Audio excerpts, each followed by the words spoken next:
見えますかね。わお、見えます。はい。じゃあ、改めまして、よろしくお願いします。はい。滝本力人と申します。普段は、大学生として、えっいろいろ研究してたりしておるんですが、その中でも結構僕の核に井筒俊彦という人がいるんで、今回ちょっとご紹介させていただければなと思い、参加させていただきました。はい。で、簡単にちょっと最初僕の自己紹介だけさせていただければなと思います。滝本力人と申します。普段は発明家として活動していまして、ことものづくりとかに関してやっているんですけど、でも発明っていうものを少し考えてみると、ちょっと不思議なもので、ないものが生まれる、ないからあるに変わるってことを発明と定義するのであれば、どうやったら無が有に転換するんだろうと。その考えを人を思想によって裏付けようっていうことが僕の最初の起点だったりしました。で、これまでいろんなプロダクトを作るっていう意味で、スマートマスクを開発してきたり、あとは発明マンダラっていう発明の理論的な枠組みを具現化してみるっていう活動をしてきました。あとは創造っていうところで、フィールドワークとかを通してその発明、作り出すっていう行為の元となるようなものを深めてきました。このあたりはまた、おいおい紹介できたらなと思っております。で、主にそういう発明論の構築っていうことと、発明の実践っていうものを、その両輪の中でサイクルを動かしながらやっております。発明論っていうのを簡単に言うと、どうしたら想像したことが実現できるのかっていうところの研究になります。で、発明の実践っていうのは、空想を現実にするために、実際に物事を動かして作るっていうことがどういうことなのかっていうのを、実践を通してやろうっていうところになります。で、特にそういうものを通しての中での問題関心みたいなものが、風土文化と思想技術の関係性っていうところになります。簡単に言うと、なんで西洋で科学生まれたんだろうっていう話ですね。ダヴィンチが生まれた場所とダヴィンチの思想は関係あるのかとか、ガリレオの生まれた場所とガリレオが、えっと、考えた思想っていうのは関係あるのか、アインシュタインの生まれた場所とアインシュタインが考えたこと関係あるのかっていう、そういう風土と思想技術の発展性っていうところに、主な関心を持っています。で、そういう意味で風土、文化、思想技術ってこうやって展開していくものを想定したときに、西洋だけの科学に対して東洋的な科学っていうのがあり得るのかっていうところを研究しています。この辺は実は、ジョセフ・ニーダムっていう科学技術、科学史の研究者がいろいろ研究されているんですけど、そういうものを応用しながら、東洋的な科学の可能性っていうものを現在見ております。で、あと簡単にちょっと僕が今回取り扱う伊豆俊彦という謎の人物がどうやって僕と出会ったかっていうのを紹介させていただければなと思っております。僕は高校生時代に脳科学を研究してまして、ブレインマシンインターフェースっていう、ものを研究してました。これ簡単に言うと、頭の中にあるイメージを外に出力するっていう、研究になります。で、その時に汎用型のプラットフォームを開発しようっていうことで、頭の中の思い通りに動かすためには、その意識っていうものを、観察し、操作する必要があると。じゃあ意識って一体何なんだろうっていう研究してる中で、井筒俊彦の意識と本質に出会ったっていうところがあります。で、やはりその時に読んだ時は、科学頭の僕からしたら、感覚的につかみづらい内容でして、技術として難しいなって思って保留していたりしました。けれども、大学生になって西田とか大説とかを読んでいくうちに、結構すっきりと技術として彦の言ってることがぴったり当てはまっていく感覚がありまして、その後東洋哲学の基盤として技術として彦の思想を応用しながら発明論を作っているっていうところになります。で、あと次にちょっと技術とし彦を語る上で欠かせない僕の大学の存在をちょっと簡単に紹介しておこうと思います。僕今 KOSFC っていうところに通ってるんですけど、この SFC って場所がもともと既存の学問で太刀打ちできないから新しい学問を作る場所として打ち出そうとして生まれたキャンパスになります。1990年に創建されて、で、インターネットが初めて誕生した、日本において誕生した場所として知られてたりします。最初に大学の中で使われたりとか、最初の日本のインターネットはここを起点に、引いてたっていう歴史があったりします。なんでこの自分の大学を取り上げたかというと、実はその SFC 井筒俊彦研究会っていうのがありまして、僕の、通っている大学の中で、井筒俊彦について研究しつつ、それを創作活動だったり、研究活動に生かすっていう、ことをやっていたりします。詳しくはちょっとノートに書いてあるんで、よかったら見ていただければなと思っております。で、特に今、画像の中で一番左側にいる馬場先生っていう方が、主催されながらやっているところで、不定期で井筒俊彦の勉強会だったり、フィールドワークをやっていたりします。でもこれ、ただ単に井筒俊彦研究会やってるんだ。じゃあ終わらないのが、今回 SSC を取り上げた理由なんですけども、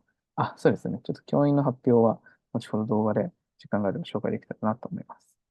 実は SSC っていうこのキャンパスと井筒俊彦っていうのはだいぶ関係がありまして、大きく直接的な関係と間接的な関係っていうものがあります。直接的な関係で言いますと、鈴木隆夫になってますね。一番左側は江藤淳さんですね。江藤淳さんと鈴木隆夫さんっていう方は SFC の教員であったりだとか、SFC の創立当初の、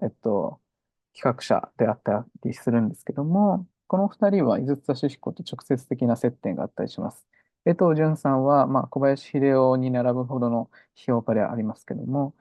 彼はその慶応の、文学部で、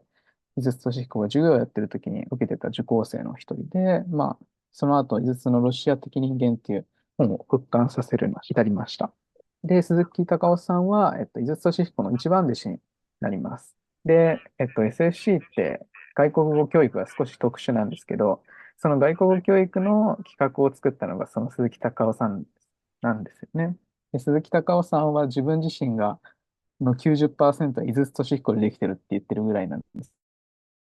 けど、ほぼ井筒俊彦みたいな。そんな中から自分の学問を作り上げたっていう、本当に素晴らしい方なんですけど、その鈴木隆夫さんが実はそういう SFC とか、接点があると。で、もう一つ間接的になるんですけど、高橋純次郎先生っていう方と井上照夫先生っていう方が、井筒俊彦を、SFC を介しながらも紹介したっていうところがあります。高橋純次郎先生は井筒俊彦の文庫、お亡くなりになった後にたくさんの文庫が残っていたんですけども、それを残すように進言したりだとか、井上照夫先生は井筒俊彦の研究を晩年していたりしました。もともと詩人でしたので、詩人として西脇淳三郎というこれもとてつもなく巨大な先生を研究されていたんですけど、これも後ほど触れさせていただければなと思います。そのわけで SFC という寿司彦が関係し、で、僕もいつの間にか導かれていたという流れになります。はい。ここでちょっと簡単になんですけど、ちょっと内観体験っていうことで、軽く内観してみましょうっていうところに入ります。ちょっと今皆さんの目の前に見えてますかね、字が。僕ちょっとずっと見てたんで、ゲシュタルトを起こしてるんですけど、心っていう感じですね。この心っていう感じをしばらくずーっとじーっと見ていただければなって思います。大体3分ぐらい。この心っていうものが自分の頭から離れないぐらい、こびりつくぐらい、じーっと眺めてみてください。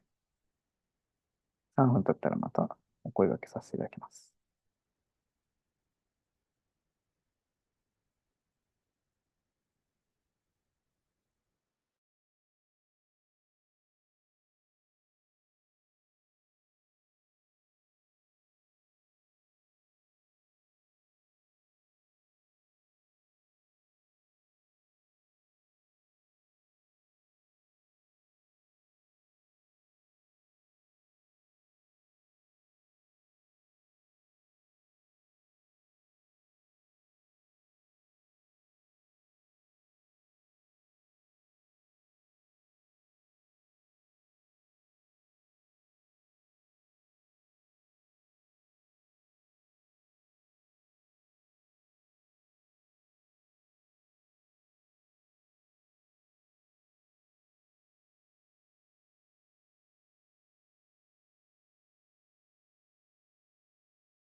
次に、よ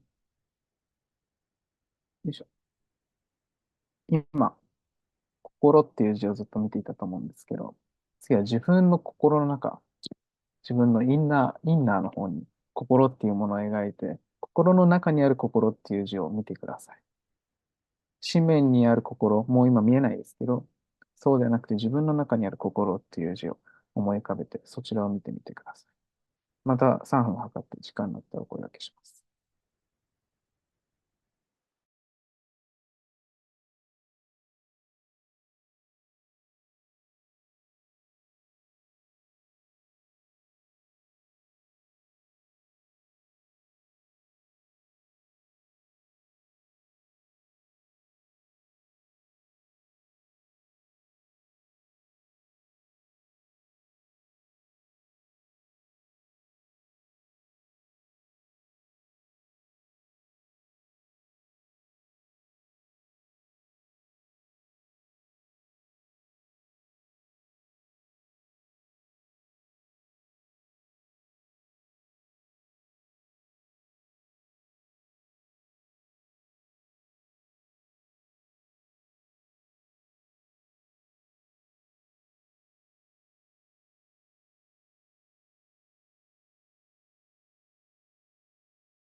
ありがとう。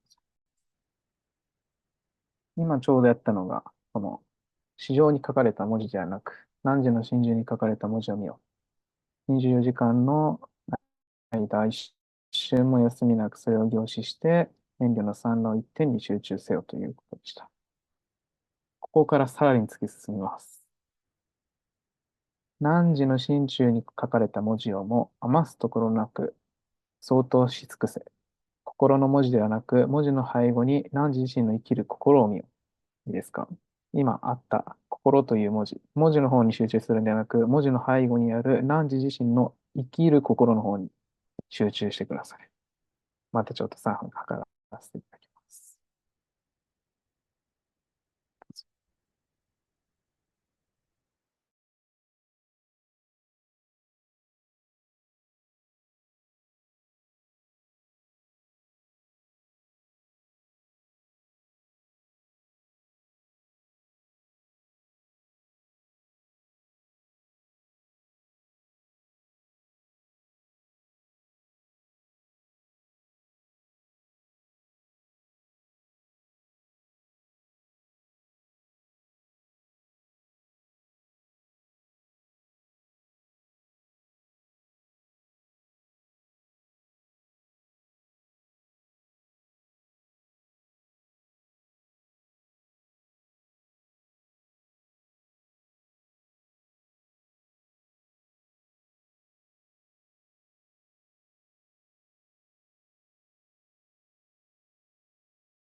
3分経ちました。では最後です。次は、汝の心をも見るな。内が一切の錯乱を去ってひたすら無に帰没せよ。無に入って無を見るな。今まで自分の生の生の生きている心というものを見ていたと思うんですけど、そのさらに向こう側へ行きましょう。汝の心、自分の心も見ずに、内が一切の錯乱を去ってひたすら無に帰没してください。そしてこの無を見てもいけません。無に帰没します。では、また3分測ります。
はい。3分経ちました。お疲れ様です。まあ、だいぶ独特な内観法だったんじゃないかなと思います。では、早速中身の方に入っていきましょう。あ、そうだ。入る前に、次に壁眼力、無言化、臨在力をスロークしないといけないんですよね。っていうくだりをやり忘れてましたが。まあ、C すべからず、C すべからずと。この後本当は壁眼力と無言化、そして臨在力のスロークが必要なんですが、今回はこちらは飛ばさせていただきます。まあ、これらを簡単に、干渉的性と呼びます。この詳細については、まあ、また後ほど触れさせていただけたらなと思います。では、早速っていうか、だいぶ前置きも長かったですが、イズストシフコとは何者かというところで入っていきたいなと思ってます。で、ちょっと最初に構成だけ簡単に、お話しさせていただきたいなと思っているんですけど、ちょっと最初はその井筒俊彦の思想であったり、考え方の構造っていうものを中心に扱おうと思ったんですけど、でも井筒俊彦の面白い部分っていうのは、やっぱ彼の人生がそのまま思想であったり、考え方全体の、えっと、なんだろうな、全体感を作り上げてるっていうところが重要だなと思いました。なので、今回は、井筒俊彦の生涯のところに焦点を当てて、まあ、初めての人でも井筒俊彦っていうのが何者かっていうのが分かるように、構成したいと思っております。はい。では、早速入っていきます。さて、井筒俊彦とは何者か、偉人にまず聞いてみましょう。司馬遼太郎、有名ですね。小説家の司馬遼太郎は言います。私は井筒先生のお仕事を拝見しておりまして、常々この人は20人ぐらいの天才らが一人になっているなと存じ上げておりまして、20人が一人になってる。しかも20人、凡人の20人じゃないですよ。20人の天才が一人になってるんですね。これは大変困ったものですね。そしてもう一つ、哲学者の丸山慶三郎さんですね。特に言語哲学者において非常に、多大な功績を収めた方なんですが、その方が何百年に一人しか出ないような知の巨人の、まあ、試作運動を目の当たりにするとき、読者は初めて哲学と芸術不可分離の思想的実践が持つ生命力に打たれるに違いないと。もう大絶賛なのかなと思います。何百年に一人って言ってますね。この前に丸山慶三郎さんは、その例として、ニーチェだったり、ハイデガーだったりするものを出しております。まあ、それらに類するような、知の巨人ということですね。まあ、さらに、まあ、皆さんも聞いたことがあるような有名な方を出してみましょう。例えば、瀬戸内寂聴さんは小説以外のこと、まあ、小説家なんで小説以外のことって普通私も知らないけど、でも井筒先生が30カ国の言語を自在に駆使して東洋哲学と西洋哲学を極めた偉大な見学だということを知らされてきたと言っております。そしてジャーナリストの立花隆さんは、その頃は私はぼんやりと自分の将来について、まあ、哲学関係の学者になってもいいなぐらいに思っていた。しかし、井筒さんを知ってから、割とその考えを捨てた。まあ、彼は一度会社員やってから、東大の哲学科に戻って哲学を勉強するんですけど、でも、井筒俊彦のその本を読んでしまったとき、いや、自分はこの哲学畑の人じゃないなっていうことを思い知らされるんですね。で、そして、まあ、彼は、ジャーナリストの道を歩むということになりました。まあ、そんな井筒俊彦、今どういうふうな、扱われ方をしているのかっていうところを述べてみますね。現代の動向として、井筒俊彦の国際学会とかが開かれております。まあ、この沢井誠先生という方が、主な主催者となって、井筒俊彦の国際学会はちょうど去年ですね。去年、もう2022だから、一昨年ぐらいか、に行われました。で、その時に、まあ、世界中の井筒俊彦の、研究をされている方が集まって、シンポジウムを開くっていうことがあったりしました。で、もう一つの動向ですが、井筒俊彦学術賞っていうものが慶応の中にあります。まあ、これは井筒俊彦のような、まあ、気鋭の、研究者に対して、偶数年は西脇潤三郎賞っていうまた別の賞が贈られるんですけど、奇数年は、井筒俊彦学術賞っていうものが、贈られていたりします。そして三つ目。これはまあ僕が一つの動向として見ているんですけど、応用井筒学っていうものが出来上がってきてるんじゃないかなと考えております。まあこのお二人は大変有名ですから皆さんご存知かと思いますが、彼らの考え方の背景に井筒俊彦っていう存在が大きく、まあ明示的な場合と、明示されない場合があるんですけど、その存在が確かに認識できるかなと思っています。例えば、まあ、落合内さんとかは、まあ、その彼の著書のデジタルネイチャーの中で、井筒俊彦が何々言ってたっていうふうには言わないんですけど、井筒俊彦の文献から引用されてきた文章がたくさんあったりします。まあ、実際、引用っていうところに書いてありますね。で、そして三宅さんは、まあ、人工知能の開発者でありますが、そのアーキテクチャの部分で井筒俊彦の思想を応用していることが、実際、本とか、彼の、言動からも確認することができます。っていうのは、これまで井筒俊彦っていうのが文献学的にしか扱われてこなかったんですけど、応用的に、つまり井筒俊彦の思想を用いて、新しい何かを作り出すっていうところがアプローチが進んでいると考えられます。そして、さらに、近年になりますね。井筒俊彦のドキュメンタリーというものが、放映されました。一つは NHK で放映された井筒俊彦のドキュメンタリー、イスラムに愛された日本人ということで、再放送とかしてないんですけど、どこかに公開されていたりするかなと思います。で、もう一つがザ・イースさんっていうイランで制作された井筒俊彦のドキュメンタリー映画になります。これは日本では、取り扱われていないんですけど、イスラム映画祭とかの時に、放映されていたりしました。で、主に、両方ともどちらかっていうと、ムスリムに焦点が当たってるかなっていう感じですね。特に右側のザ・イースさんっていう方の映画は、その傾向がだいぶ強いかなと思いますが、その井筒俊彦の生涯っていうものを知る上で非常に重要な、資料になるかなと思うのでご紹介させていただきました。では早速、井筒俊彦の詳細、その生涯に入っていこうかなって思うんですけど、もしよかったら何か質問などがありましたら、チャットなどで、お書きいただければなと思っております。あと、普通に声出していただいても全然問題ないです。はい。では、井筒俊彦、一体どういう存在なのかっていうところから入ります。多く知られているのはイスラーム研究者として知られています。あるいは、かなり井筒俊彦の文献を読んでいる人は、言語哲学者っていう表現の仕方をしたりします。日本では特にそのイスラムの聖典、コーランですね。ここにちょうどありますけど、上中下、コーランを訳した人として有名だったりします。特にイズストシフコはそのコーランの読み方、実際のアラビア語で読まれるような、音感の取り方っていうものを日本語でいかにして再現しようかっていうことを、考えた人だったりするので、このコーランの文庫本っていうのは親しまれていたりします。で、他方で海外では東洋哲学の研究者として知られていたりします。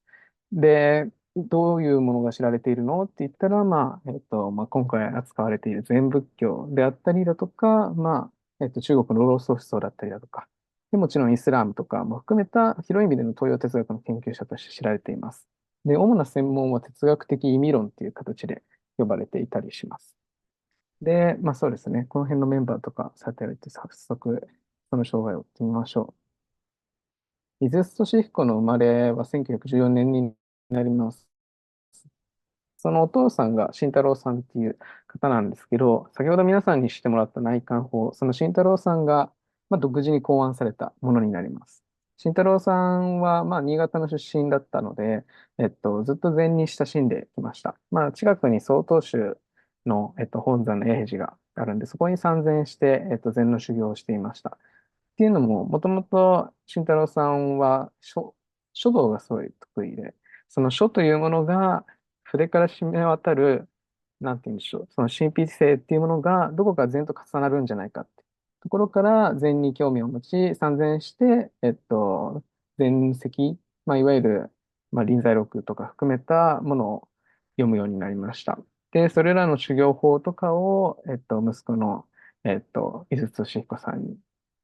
強いたって彼自身は言ってるんですけど、強制的に教え込んだっていうのが、先ほどの内観法のアリバイになります。で、実際にそれが井筒俊彦の今後の思想に大きく貢献してきました。つまり、神秘主義的な、言葉とか理知的でわからないものっていうものを扱うときに、その慎太郎さんの独自の内観法というものが大変、自分の中に腑に落ちる感覚だったというふうに、紹介されています。技術都市区は、結局住んでる場所は東京になるんですけど、中等部ですね。中等部では青山学院の附属中等部に入学しました。で、この時にキリスト教に触れるんですね。で、最初はキリスト教に全く興味なかったし、もはやうんざりしてたっていうところだったんですが、ある転機が訪れます。ちょっとせっかくなんで100分で名著風に読み上げてみますね。いつものように礼拝に出ていた時のこと。例によって全校の生徒が大講堂に集まって大きな演台が前にあって、そこに先生たちが全部。校長先生を真ん中にしてずらりと並んでいる。その日の担当の先生が立ってきて、聖書を読み、お祈りする。それがその日は特別に偽善的な感じがしたんです。死活めらしい顔をして、聖書の一節を読んで、目をつぶっておもむろに、天に増します我らの父よ、なんてやり出す。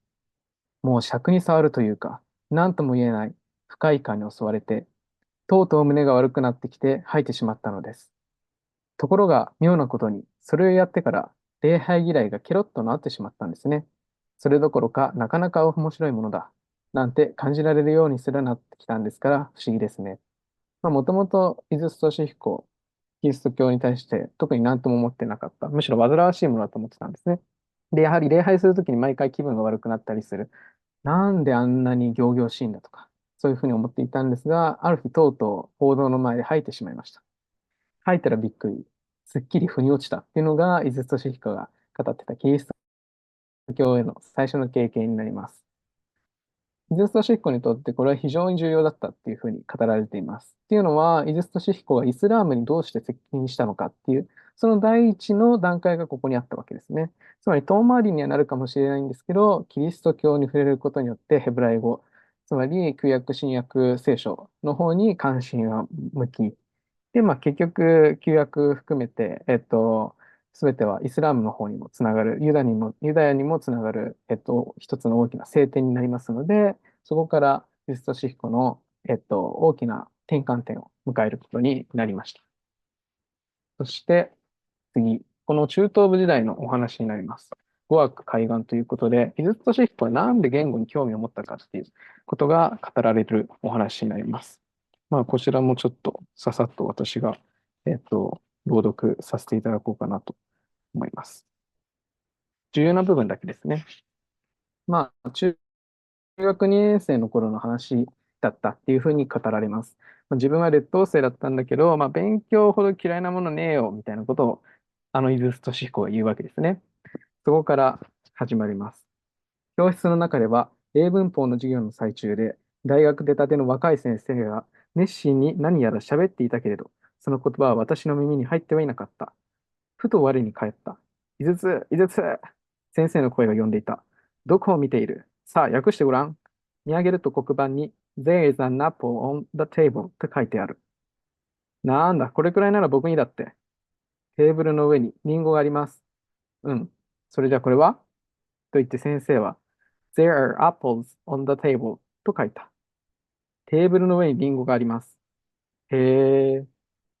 と先生はさも軽蔑したような口調で言った。君にとっては単数も複数も区別がないのかね。リンゴを1個もらっても10個もらっても君には同じことなんだね。みんながどっと笑った。が、先生は笑わなかった。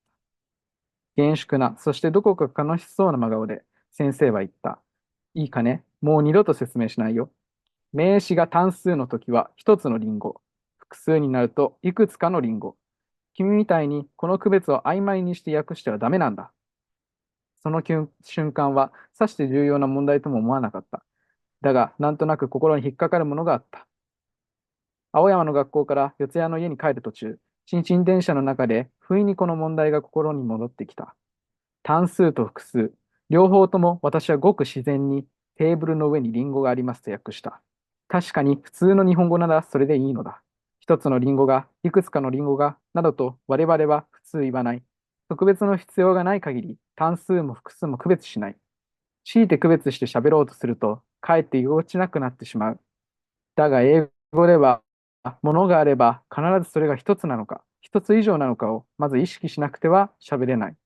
文法上そうなのだ。たとえリンゴの数など問題でないような場合でも、ものを見る。その度に必ず単語を区別しなければ口が聞けない。そんな妙な言葉を幼い時から話してきた連中の心の働きはよほど変わっているに違いない。我々日本人とは微妙に、しかし根本的に変わった仕方で、彼らは世界を経験し、違う形でものを考えているのに違いない。このような反省を私の幼稚な頭がどんな内的言語で書き留めたのか、具体的には覚えていない。言葉ってなんと面白いものなんだろう。そんな漠然とした考えであっただけなのかもしれない。だが、強烈な実感だった。このように語られるわけですね。日本語と英語っていう言語文化圏の大きな違いに、イズストシックはショックを受けるとともに大きな関心を持つ。それがイズストシックの語学開眼として語られるものでした。それが、そんな純粋な好奇心がやがて、えっと、言語学の天才と呼ばれるんですから、どこにいろんなヒントが落ちているかわからないですね。では、イズストシヒコはその後、どういうふうな人生を歩んでいったのか見ていきましょう。慶応時代の話になります。イズストシヒコは、もともと、父親に言われて、慶應義塾大学の経済学部予科に行きました。で、その後、自分としては、西脇潤三郎という詩人に関心があったので、文学部とか行きたいと思ってたんですけど、経済学部に入れられたと。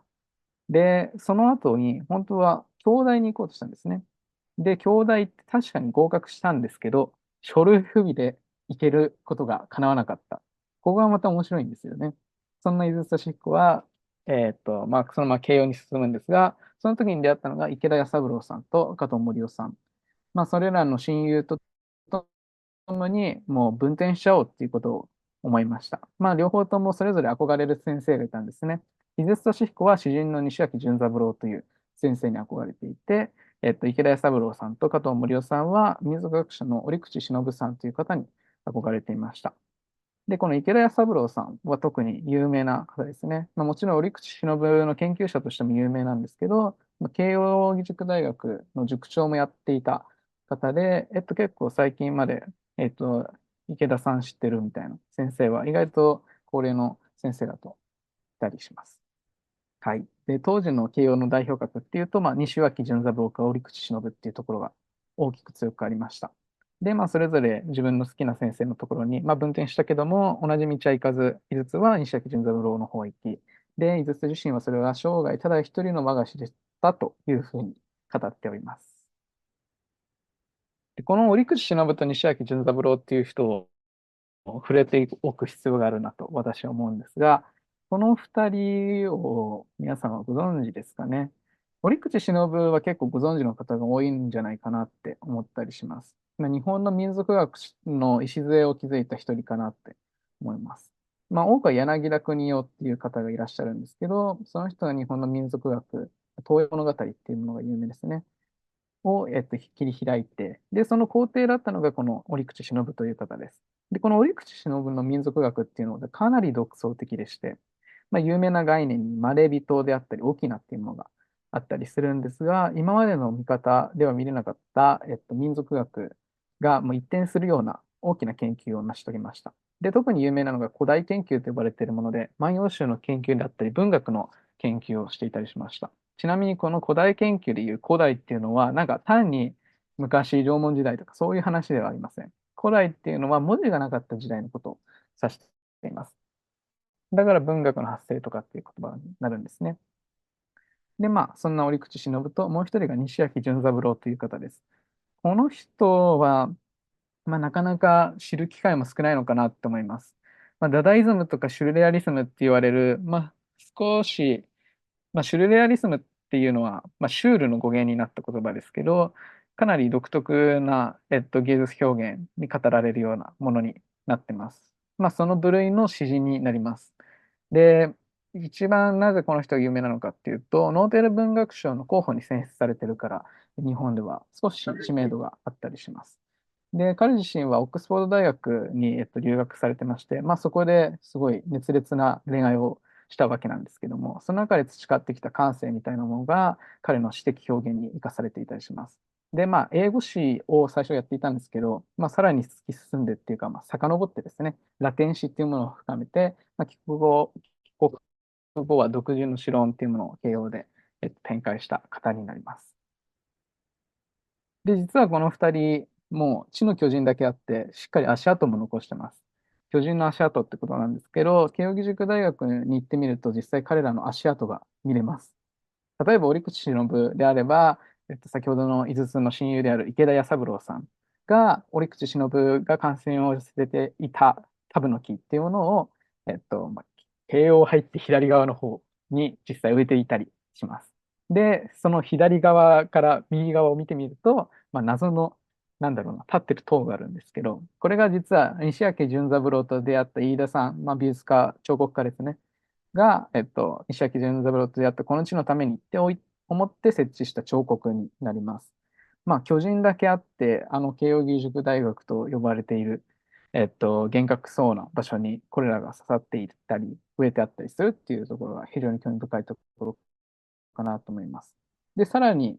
一番最初に取り上げさせていただきました、僕自身が今通っている SFC っていうところにも、西脇潤三郎の詩が設置されています。間接的な接点があった人っていううちの、右側の人ですね、井上照夫先生っていう人を取り上げさせていただいたんですが、その井上照夫先生っていう方が、西脇潤三郎の詩が慶応にないの悲しくないみたいな。だったらもう SFC に置こうよっていうことで SFC に置いたのが旅人帰らずっていう詩になります。で、この詩も非常に面白いんで、ぜひ読んでいただけたらなと思っております。はい。で、もちろんその慶應義塾中も井筒と執行は大変たくさんの逸話を持っているんですね。例えば、メディアセンターって言われる図書館に井筒が真ん中に座って、その周りを女学生が囲み、君は何を読むかね聞いてくる。で、その時にバレリーを読んでいるのか、ランボーを読んでいるのか、これに井筒俊彦の回答とうまく合わないと一瞬で弾き出されてしまうみたいな、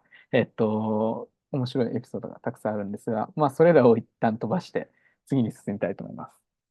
二人のタタール人という物語がありまして、井筒俊彦が、より語学に対して真摯に向き合う。語学ってよりも学問に対して真摯に向き合う機会なのかなと僕は思っております。この物語はどういうことかっていうと、井筒俊彦がアラビア語を学んでいたんですね。で、単なるアラビア語じゃなくて、古典アラビア語っていう、あの、なかなか普通の言葉では聞けないような、アラビア語を学びたいと。で、学んでいたんですが、その読み方、つまりどういう発音をするのかっていうのがよくわからない。そこで、井筒俊彦は、どこかに襲われる人がいないかなってことで、探して、見つけたのかなが、このイブラヒームっていう人ですね。で、この実際どういうふうな人なのかっていうのが、こちら、コスモスとアンチコスモスの司馬遼太郎さんとの対談の中で、言われています。ちょっとここの辺を割愛して言わせていただくんですけど、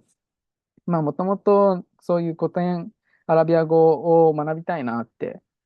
時にどういう人がいいんだろうっていうのを探していたんですね。そしたら上野の方になんかそういう人がいるらしいみたいな。で、その人に教わったらいいじゃないかって言って、声をかけるんですけど、なかなか、自分の方を振り向いてくれないっていうことがありました。で、そこでどうにかして、いっぺん来てみろよっていうことになって、行ってみようっていうことで、そのイブラヒームおじいさんのところに行ってみました。そうすると、いきなり、ハザ・ル・キタブ・ジャー・ミン・アメリカ。この本はアメリカから来たばっかりだよって古典アラビア語で言ったんですね。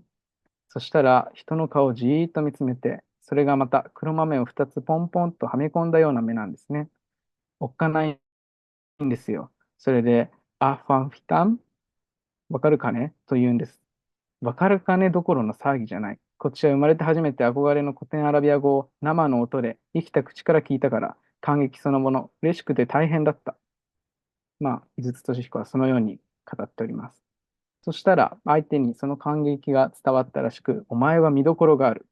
だから1週間に一遍ぐらい家に来て話しながら勉強するがいい。ただし、アラビア語をアラビア語としてだけ学ぶなんてことは馬鹿げている。イスラム抜きにアラビア語をやることは愚劣だ。アラビア語をやるならイスラムも一緒に勉強しなければダメだ。と、それで手に持ってきたマホメット伝を、私に渡して、これを少しずつ読んで1週間に一遍来い。そうしたらそれを題材にしてアラビア語の練習をしようということになりました。そういうふうにしてお付き合いが始まり、2年ぐらい続いたところで、向こうの方が井筒さんのことが好きになってしまうんですね。お前は私の息子だ。我が子よ。なんて呼びかけるんですよ。お前は生まれつきイスラム教徒だ。生まれた時からイスラム教徒なんだから、俺の息子だ。というわけですね。そんなこんなで、井筒俊彦とこのイブラヒームおじいちゃんの、つながりが始まります。で、このイブラヒームおじいちゃん、どんな人なのかっていうと、左側の方に写真を貼り付けさせていただいたんですが、単にその辺にいたタタール人じゃありません。実はパンイスラミズムっていう、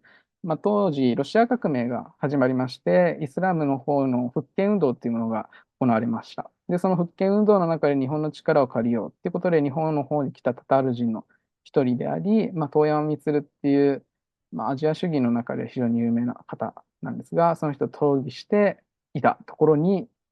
たまたま井筒と出会わせる。たまたまなのか運命なのか分かりませんけど、それによってアラビア語の世界へと連れて行かれるっていうところがあります。で、ある程度、井筒俊彦がイブラヒームおじいちゃんからいろいろ学んだところで、イブラヒームがこういうことを言います。わしはもう教えることはみんな教えた。お前にこれ以上教えることはない。ただ、お前はわしの息子だから毎日遊びに来い。だけど、もうじきわしなどとは比較にならない。すごい学者が日本に来る。ちょっと例のないような大学者だ。お前に紹介するから、そこへ行って習うがいい。そうやって、多々ある世界で随一の学者がやってきました。それがムーサーさん。ムーサー・ジャルラーさんですね。このムーサーさんっていうのがまたとんでもない人で、代々木の家に来いって最初に来るんですけど、で代々木の家に行ったら全然人がいない、ガランとしてたんですね。どこにいるのかなって思ったら、ガラッとどこから出てきたかっていうと、押し入れの中から出てきたと。このイスラームの世界って大体お金がなくてもうまく回るようになっているんですね。だけど日本だとまだそれは別なんで、お金持ってないんだけど、ちょっと家住まわせてくれないって大家さんに言ったら、この部屋使っていいよって言われるんですけど、いや、でもこの部屋を借りるほどのお金もないんだよって言った時に、その大家さんが変わり者だったって井筒さん自身も言ってるんだけど、その、えっと、この押し入れの中だったら使ってもいいよって言ったところで合意したと。なので、このムーサーさんは押し入れの中から出てきて、押し入れの中で生活しているっていう、そんな変わり者のおじいさんでした。そして、このイスラム世界について知ろうと思ってきてやってきたこの大先生、非常に興味深い先生でした。それが何でかっていうと、イスラムでやる学問の本なら何でも頭に入っているから、その場でディクテーションで教えてやるっていうんですね。で、このムーサーさんの非常に印象的なエピソードがあります。ある時、私が病気をしたら、タタールの娘さんに蜂蜜のお菓子を作らせて、それを持って見舞いに来てくれたんです。部屋に上がってもらったら、私の部屋を見回して、お前、ずいぶん本を持っているな。この本どうするんだ？もちろん、これで勉強する。火事になったらどうする？火事で全部焼けちゃったらお手上げで、自分はしばらく勉強できない。と言ったら、それこそ、かか対象するんです。なんという情けない。火事になったら勉強できないような学所なのかと。しばらく経ってから、今度は、お前、旅行するときはどうして勉強するんだと言うから、あの頃、氷に入れて、筆記というやつにして、汽車で運んだでしょ？必要な本を持って行って読むんだと言ったら、お前みたいなのは本箱を背負って歩く、いわば人間のカタツムリだ。そんなものは学者じゃない。何かを本格的に勉強したいんなら、その学問の基礎テクストを全部頭に入れて、その上で自分の意見を縦横無尽に働かせるようでないと学者じゃないと言うんですね。我々みたいにただ本を読むだけでやっとみたいなのは学者でも何でもない。そういうのがムーさんじいさんでした。彼は1週間で本を読むと全部暗記してしまうっていうほどの大学者なんですけど、イズシックはそういう人と触れ合うことによって、イスラームにおける学者のあり方、さらには学問のあり方っていうものを強く、学ぶことになりました。で、これは私が聞いた話になるんですけど、井筒俊彦さんは結構本をたくさん持っていたんですが、ほとんどの本は、古本屋に売り出していたそうなんですね。だから、井筒俊彦のことを知ってる人が、たまたま古本屋で本買ったら、井筒俊彦って名前が書いてあったみたいなこともたくさんあったようです。はい。それが2人のタタール人のお話でした。これが簡単に言うと、イスラームへの急接近になった出来事と言えるんじゃないかなと思います。代々木公園の奥に行った方に、東京ジャーミーっていう施設があります。これが東京、日本で一番大きなモスクになるんですけど、今ももちろんあるんですけど、先ほどのタタール人がロシア革命から逃げ込んだ時に作られたモスクなんですね。で、現在も日本最大のモスクとして、ムスリムの人たち、それこそ僕の大学の、ムスリムの人たちもここに通ってたりするんですけど、えっと、賑やかで愛されている場所です。で、ここのお土産コーナーに、井筒としっこ全種がバーって並んであるんで、ぜひ興味があったら行ってみてください。で、もう一人欠かせないのが、この大川秀明っていう方なんですが、皆さんご存知ですかね。大川秀明っていうのは、ファシストって言っていいのかわかんないですけど、国家主義者でだいぶ過激派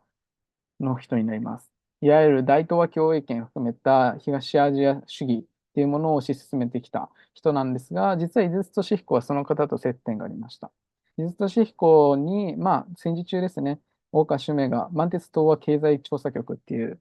場所を作っていて、そこにアラビア文献をはめ込んでいました。で、それの整理する人がいないっていうところで、井筒俊彦に頼んだっていう経緯があります。その中で整理して、自由に読んでいいよっていうふうに大川襲名が許可したっていう、歴史がありました。で、それによって、井筒俊彦っていうのは非常にたくさんアラビア文献を読むことができ、その知識を身につけることができたっていうところがあります。で、この大川襲名っていう人は結局永久戦犯にかけられてしまうんですが、精神異常で釈放されるっていう、経緯があったりします。実はその経緯もとても面白いんですけど、ちょっと時間があったら後で動画を、共有しようかなと思います。で、ここまでが大体井筒俊彦の初期になります。井筒俊彦の初期の著作をざーっと並べてみました。一番最初がアラビア思想史っていうものですね。井筒俊彦のイスラム系の弟子から言わせれば、まだあまり井筒俊彦自身の方法論が出来上がってない。けど、アラビア思想史としては意義があるっていうところですね。この後にイスラム思想史っていうものが出てくるんですけど、むしろそちらの方が井筒俊彦の意味論って言われている独自の方法論が生かされていると言われております。で、もう一つ、この神秘哲学っていう方は、井筒俊彦が慶応で、講師をやっていた時に古典ギリシャを教えていたんですけど、その時に、教えてた内容になります。今もう文庫本も出ているんですけど、これが、なかなか癖がありまして、現代の古典ギリシャの研究者から言わせれば、ちょっとだいぶ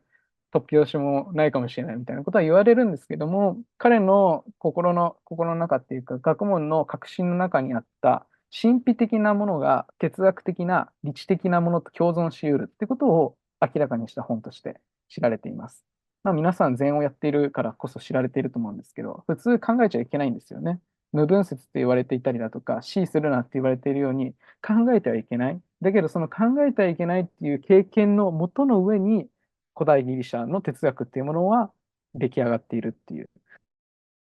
それを探求したのがこの神秘哲学っていう本になります。で、もう一つこのロシア的人間っていうのが、こちら、もう文庫本になってますね。井筒が初期に書いた本になります。もともとロシア文学も研究されていて、ロシア文学の授業を持っていました。で、このロシア的人間っていうものは、一度発刊された後は、廃盤になったんですけど、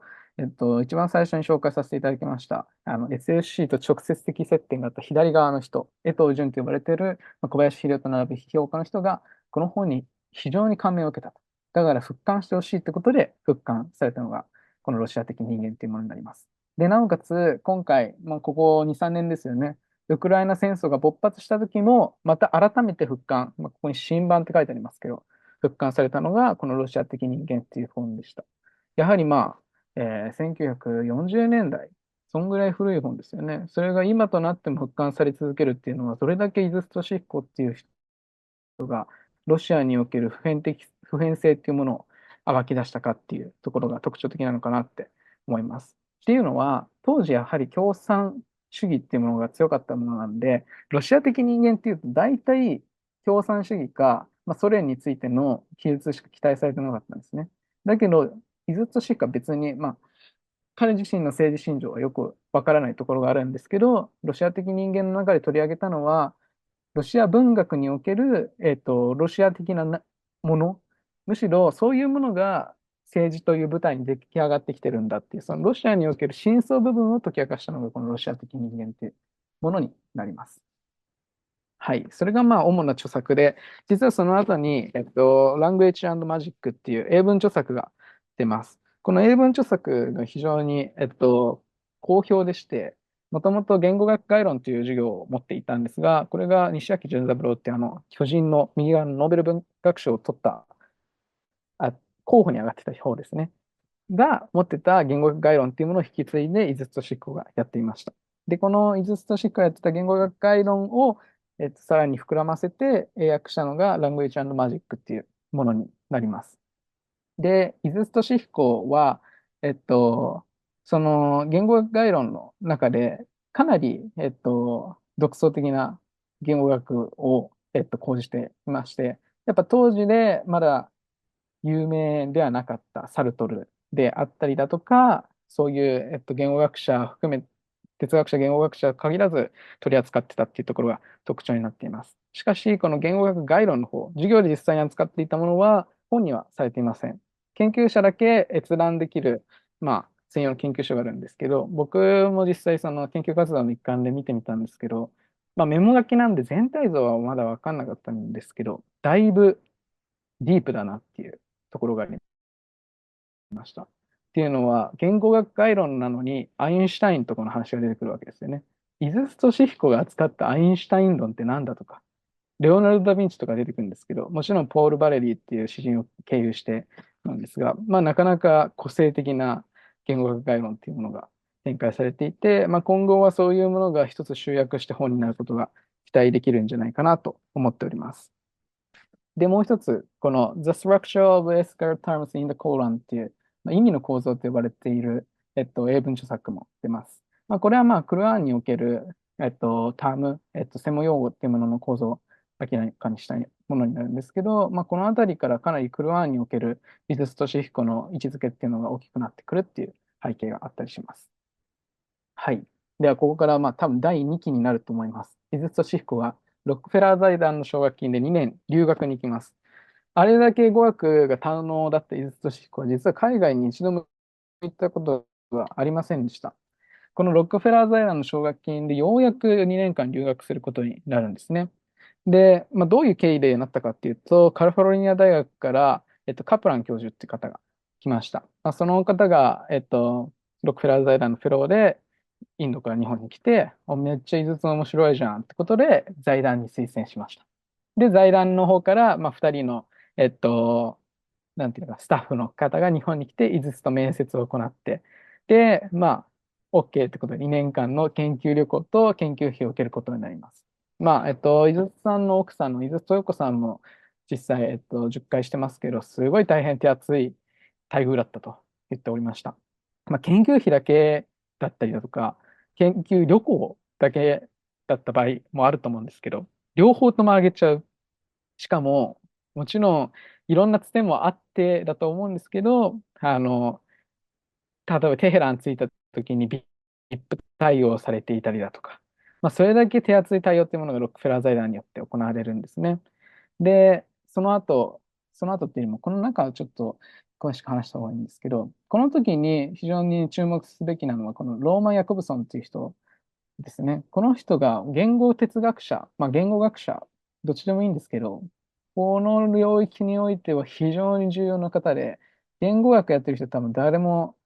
なんだろうな、知らないってならないぐらい有名な方なんですね。その人が井筒俊彦をめっちゃ激推ししたっていう背景があったりします。これはとんでもないことで、たかが日本人一人が言語学のもう第一人者って呼んでもいいぐらいの大きな人に推されるってことは、非常に、びっくりするようなことであります。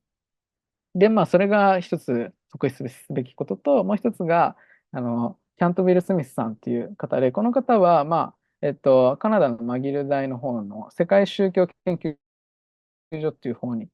いたんですが、その人がイズストシヒコと出会って、で、なおかつ、結構話も合うみたいなことがあり、その後一回、キャントウィル・スミスさんは、ハーバード大学の方に一度行かれるんですけど、その後も懇意にした経緯があります。で、イズストシヒコの研究者曰く、次にイズストシヒコの新しい可能性と展開を見るんだとしたら、このキャントウィル・スミスとイズストシヒコの関係っていうのを明らかにすることだっていうことがありました。イズストシヒコの方法論っていうのは意味論って呼ばれるものなんですけど、この意味論っていうのは厳密な文献学、例えば誰々がこう言っていたのをこういう歴史があったからこうなるんだみたいな、そういう話じゃなくて、意味論っていうのは、半分解釈学。これっていうのは実はある文化圏のこういう象徴を表しているんじゃないかっていう、この意味の連関を掘り起こすのが意味論って呼ばれるような領域の、一つの側面になるんですけど、その意味論を構築するにあたって重要になったのが、このキャント・ウィル・スミスさんだったんじゃないかと言われています。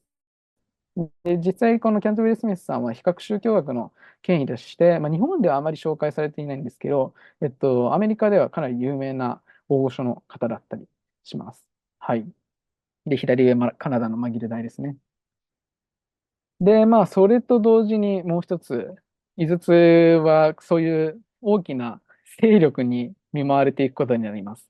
慶応言語文化研究所っていうものが開設されます。っていうのは、井筒俊彦っていうものの知名度が、先ほどの初期の著作含めてだいぶ上がってきたんですね。で、何が起こったかっていうと、京都大学から井筒俊彦来ないかと言われるようになりました。この、久之助さんっていう方は、言語学学会の、一番偉い人だったりするんですけど、その人は京大の教授に来ないって言うんですね。そしたら、当時、慶応の中で、井筒俊彦を、ある意味、かくまってた、守ってた、松本さんって方が、本当は3人いるんですけど、そのうちの2人の、信弘さんと正雄さんが、いやー、絶対ダメだよって、慶応の宝をみすみす手放すわけにはいかないってことで、京都大学に乗り込んで、いやー、井筒志子をあげらんねえっていうふうに言ったっていう背景があります。なんでそこまでしたのかっていうと、井筒俊彦天才なんですけど、天才ゆえに、ある意味悪態をつくんですね。例えば教授会があった時に絶対に行きたくない。あんなん出たら生産が悪い、効率が悪い、意味がないっていうふうに言う。お前代わりに行ってこいよみたいなことも言ったりするんですね。そんぐらい言うと、やっぱり教授会に普通に出てる人にしたら、うわ、なんだあいつみたいになりますよね。だからこそ、ずっとしっこって結構置いてたみたいなんですけど、そんな中で、この松本さんって人たちは井筒の才能を知っていたからこそ守ってきたっていう背景があります。で、実際に石垣潤三郎さんも、その一人だったりしました。で、こうなってくると、やっぱもう井筒を逃さないためには、井筒を入れとくカゴが必要だと。鳥が飛ばないようにカゴを作んないとって言って作られたのが言語文化研究所っていう、研究所になります。もともとその前の前身のものがあるんですけど、それをちょっと組み替えて言語文化研究所っていうものを作りました。その中に井筒先生を出さないためだけに研究所を作り、西脇さん所長にして慶応に留めるっていう戦略を取りました。で、この言語文化研究所は、今も慶応の三田キャンパスの南別館にあります。もう今はさすがに井筒俊彦をかくまうための施設じゃなくて、言語文化研究所として、ベトナム語であったりだとか、そういう言語とかを、慶応の授業で扱っていたりします。あとは、出版局が隣にあったりするんで、そういう言語文化系の出版とかをやっていますが、正直ひっそりと、だいぶひっそりとしているっていうのが、一つ僕は気になってるなってところと、もう一つはやっぱ伊豆俊彦を慶応で扱う人が、いなくなってきてるっていうところですね。西脇潤三郎さんとか折口忍さんもそうなんですけど、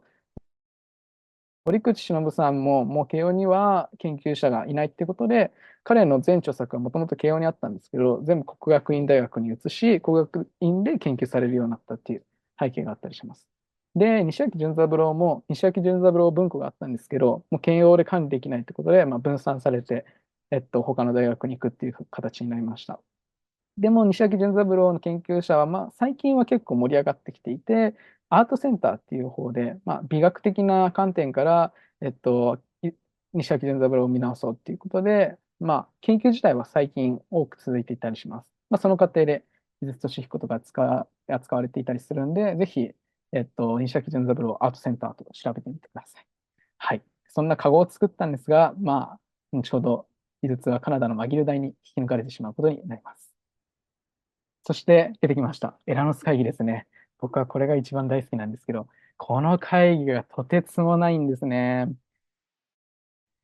皆さんはご存知だと思います。鈴木大拙さん。この方は仏教学者であり、全文化を英文著作で発表して、禅というものを世界に広めた方になります。ノーベル平和賞の候補にも上がっていたみたいですね。で、鎌倉であれば、東慶寺の松ヶ岡文庫が有名だったりすると思うんですが、その鈴木大拙さんが参加してた会議にエラノス会議というものがあります。スイスで行われていた東西文化の交流を図るための会議だったんですけど、そこに招聘されたのがこの鈴木大拙さんって方ですね。ちょっとエラノス会議は後ほど紹介させていただきます。このエラノス会議で鈴木大拙っていう人物がどんな行動をとったのかっていうのが非常に面白いんで読み上げさせていただきます。そうですね。最初ここでいいや。晩年のユングは1953、54の2回、彼の主催するこの学会に大拙を招いて、禅についての講演を聞いた。だが、講演そのものよりも大拙の中に躍動する任に触れて、人々は深い感銘を受けたらしい。誰かが尋ねた。我々が神というところをあなたは無という。無が神なのかと。深い眉毛の奥で大拙の目がキラッと光り、彼は食卓のスプーンを取り上げて、いきなり前に突き出すと、ただ一言。これだ、わかるね。と言ったそうな。これは一つ目ですね。二つ目は、井筒俊彦がフラノス会議に参加した人から、アンニ・コルバンっていうイスラム学者から聞いたお話になります。このイラノス会議に正式の講演者として私が招かれたのは1966年のことだった。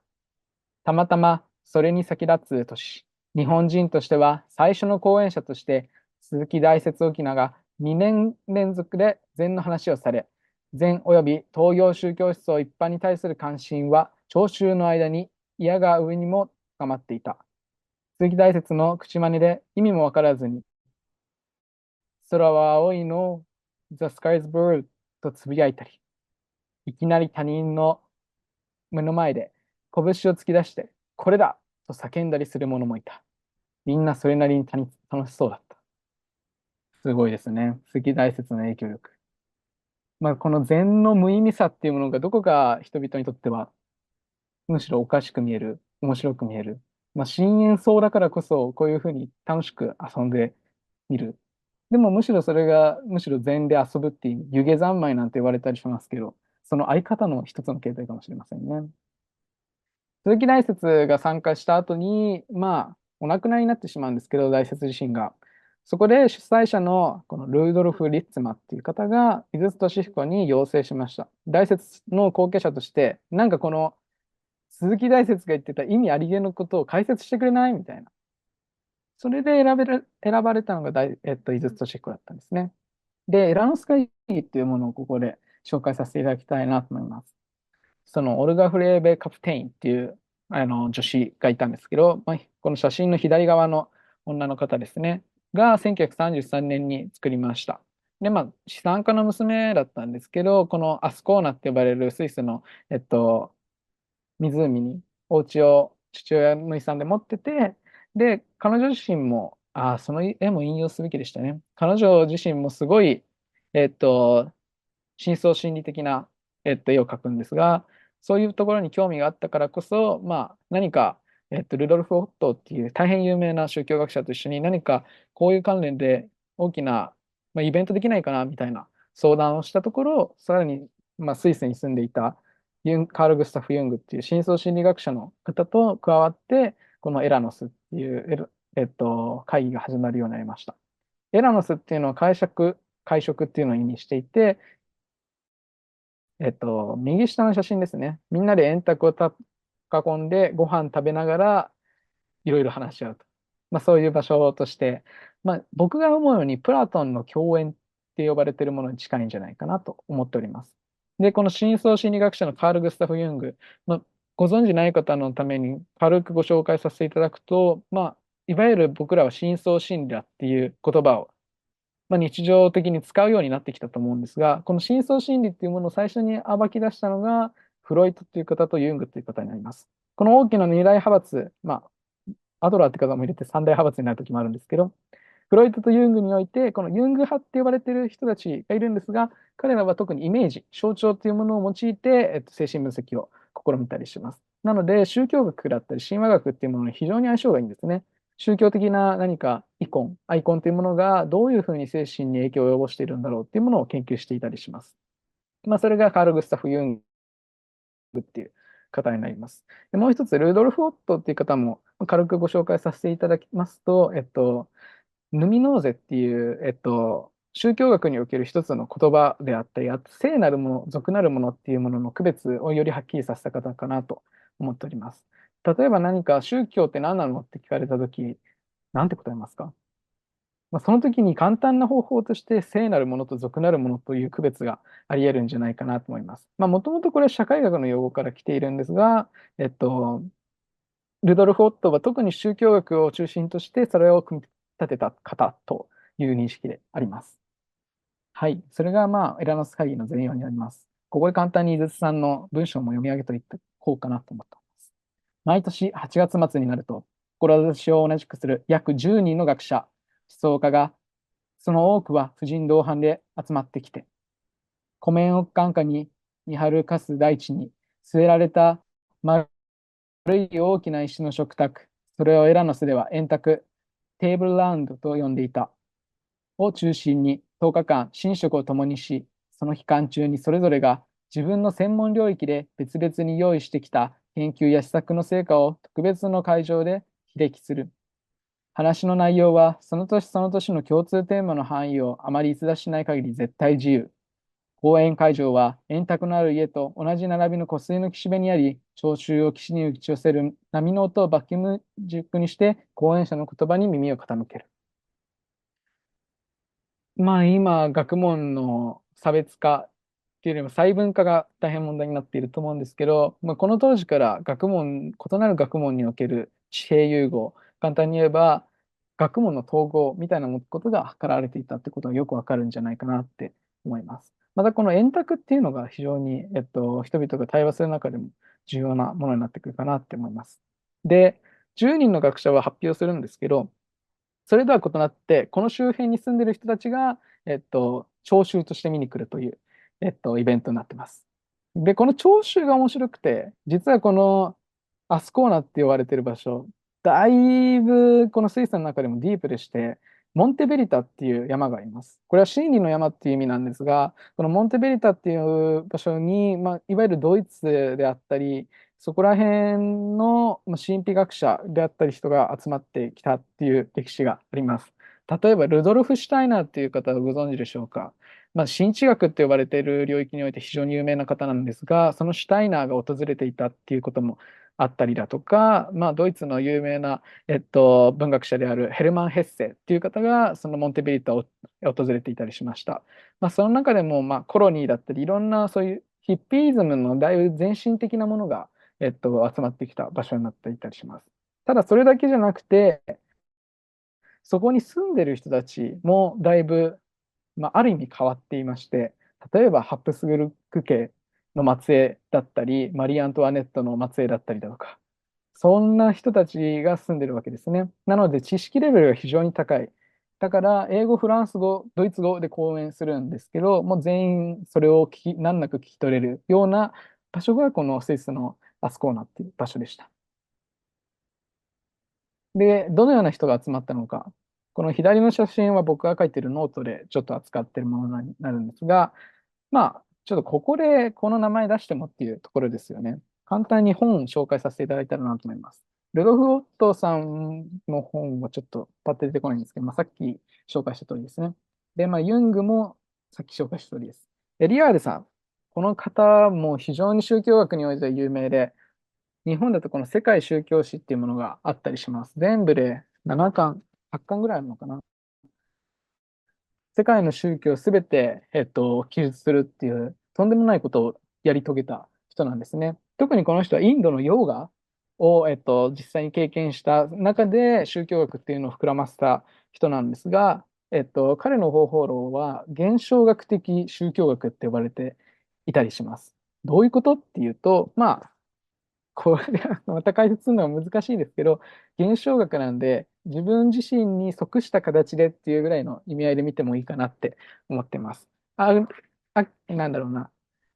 形而上学的なものとか、客観的なものとか、自分の遠くにあるものからスタートするんじゃなくて、自分の主体性からスタートするっていうのが、ある程度の現象学の意味合いとして見ていいんじゃないかなと思ってます。それを宗教学に応用したのが、このミルチャ・エリアーデっていう方ですね。で、当時の日本の文芸界にも非常に影響を与えた方なので、非常にお勧めします。で、次が、カール・ケレーニって方ですね。この本、もう絶版になってしまってるんですけど、古代宗教について研究されていた方になります。古代ってどういうことっていうと、古代ギリシャとかにおける宗教って見た方がいいかなって思います。単に今ある宗教よりも、もうすでに消え失せているような宗教、特にギリシャとかローマ時代の古代宗教っていうものを、掘り起こして、実はこういうあり方だったんだよっていうものを明らかにしたものになったりします。特に僕らっていろんなものを古代ギリシャに紐付けるとき、どちらかというと哲学に帰着させちゃう場合が多いですよね。善っていうのはいい意味の善ですね。善悪の善とかは、古代ギリシャにおいてどうあったかとか、徳っていうのはある程度だよね、みたいな、そういう話になってしまうんですけど、その前に宗教的なものがあったっていうことを見る上で、このカール・ケレニーさんというの方は非常に、参考になるかなって思っております。次がアドロフ・ポルトマンさん。この方も日本であまり知られていないんですが、これですね。日本語に翻訳されているものだと、人間はどこまで動物かっていうものになります。動物か、どういうことっていうと、人間と動物って大差ないんじゃないって思われていた当時ですね。これは逆に来たんですけど、最初人間優生主義だったものが、次は人間と動物は大差ないよねっていう話になりつつ、で、さらにポルトマンは向こう側に行って、いや、人間は人間で認めるべき場所があるよっていうことを、明らかにした方ですね。後ほどちょっと簡単に紹介するんですけど、このアルドルフ・ポルトマンさんがなんですごいかっていうと、その影響力がすごかったと。ハンナ・アーレントっていう方をご存知ですかね。ハンナ・アーレントっていう方は、現代では皆さん読んだ方がいい本だと私は思うんですが、人間の条件っていう本を、書きまして、ちょっとパパって出てこないんですが、人間の条件っていう本を書きまして、当時の、ナチスによるファシズムに対して、それらの反省から人間っていうものはいかがあるべきかっていうものを解き明かした本になります。活動であったり、労働であったり、いろんな概念を用いて人間というものが関わるべきだっていうことを示されるんですけど、端的に言えば思考っていうことが大事になってくるわけなんですよね。思考するっていうことが、ありました。人間の条件ですね。最近新訳が出たんですけど、こちらの本の、著者の方が影響を受けたのが先ほどのアドルフ・ポットマンさんっていう方になります。どちらも一緒に、参考になるかなと思っております。アンディ・コルバンさん。ちょっとアンディ・コルバンさん向こう側に知ったんで、また後で紹介できたらなと思うんですけど、この方もまた、大変すごい方でして、イスラームっていうものがそもそも知られていなかった。西洋においても東洋においても。何なんだイスラームみたいなところだったんですね。それを最初に研究したのが、ジョルジュ・マンションだったかな。このアンディ・コルバンさんの師匠の方なんですけど、マンニョンだったっけな。イスラームにあるものをすべて、そこから西洋界に持ってきたっていう、その立役者の一人で、さらに、有名だったのがこっちのアンディ・コルバンさんが、いわゆる、イスラーム世界っていうものがどういうものだったかっていうのを宗教学的にも哲学的にもいろんな手法を用いて明らかにした。で、イスラムのシーア派だったかな、シーア派における、創造世界という概念を使ったりだとか、当時、フランス哲学で有名だったイマージュっていう概念があるんですが、このイマージュっていう概念を使って、宗教学的にイスラム学を解明したっていう、貢献があったりします。で、このアンディ・コルバンさんは、イズトシヒコさんと非常に、仲良しでして、で、互いに、影響がよく認められます。イズトシヒコの本を勉強するとき、読み解くときに、絶対このアンディ・コルバンっていう人は避けられない存在でして、ちょっと簡単に言ってしまうと、原型的イマージュって言葉をイズトシヒコはタームの中で使うんですが、このイマージュっていう概念がもともとアンディ・コルバン。で、この原型っていうものが CG ユングに由来していたりします。これは多分今回はお話しすることはできないと思うんですが、後ほど軽く触れられたらなと思います。ゲルシュム・ショーレムさん。この方も有名なんですが、非常に説明が難しくて、先ほど紹介したハンナ・アーレントさんとつながりがあったりします。当時のユダヤ系の人たちの間の、サークルの中にありまして、バタイユ、ベンヤミンと、ショーレムさん、そしてこのハンナ・アーレント、そしてハイデガー、これらが一つ関係あったっていうところがありますね。で、確かショーレムとハーレントの書簡集みたいなものもあったと思うんですが、私たちは普段そういうことを知らないですよね。日本だとなかなかショーレム自身が、えっあまり意義を持って紹介されてないという現状がありますが、さすが井筒俊彦。ショーレムのユダヤ哲学を徹底的に読み解き、それを活かしているのが意識と本質っていう本になったりします。意識と本質の後ろの方にカバラっていうものが出てくるんですが、これは実はショーレムさんが由来だったりします。で、実際、イズストシヒコが、エラムス会議に出てるときに、ショーレムと非常に、関係があったりだとか、で、彼自身の本の中でもショーレムについて多分に紹介されている。で、なおかつ、エラノス会議以外でも会ってたりするんですね。で、このショーレムさんは結構翻訳の本がたくさんあるんで、気軽に読めるかなと思っています。はい。で、最後、ジェームズ・ヒルマンさんも、ユング派における2世代目の方になりますね。ヒルマンさんの翻訳も確かにあるんですけど、あまり日本では有名じゃないかなっていうところです。ユング派の精神分析家の方は読むんですが、あまり知られてない。むしろフロイト派って呼ばれてるユングじゃない方の派閥がかなり強かったりします。なのでちょっと今後ユング派がどういうふうな立ち付けになってくるかっていうところは、2世代目、3世代目がいるんですけど、それらのユングの後継者を見る必要があるかなと思います。ということで、もうたくさん語っちゃいましたが、この面白い人たちがたくさんいるってことだけ覚えていただければなって思います。あともう一人だけ。このエランス会議に来た重要人物、それがシュレディンガーっていう方です。シュレディンガー皆さんご存知ですかね？シュレディンガーの猫っていう思考実験をしているんじゃないかなって思います。量子力学において箱の中に猫がいて、放射能が出ているとして、その猫は死んだ状態と生きている状態が重なり合っているっていう、一つの思考実験。もともとシュレディンガーがあの、なんだろうな、皮肉を込めて言った言葉なんですけど、むしろなんか良さそう、使いそうみたいな意味で広まってるっていうのが現状ですが、そのシュレディンガーはかなり、古代インドの宗教に影響を受けていまして、そういった経緯もあって、東洋思想であったりだとか、哲学の真相って部分に大変興味がありました。で、一回だけだったかな。一回だけだったんですけど、このエラノス会議の初期の方に出てきました。ユングがちょうど行った時ですね。で、その時に出てきたぐらい、とんでもない歴史がありまして、あとは、ユクスキュルっていう、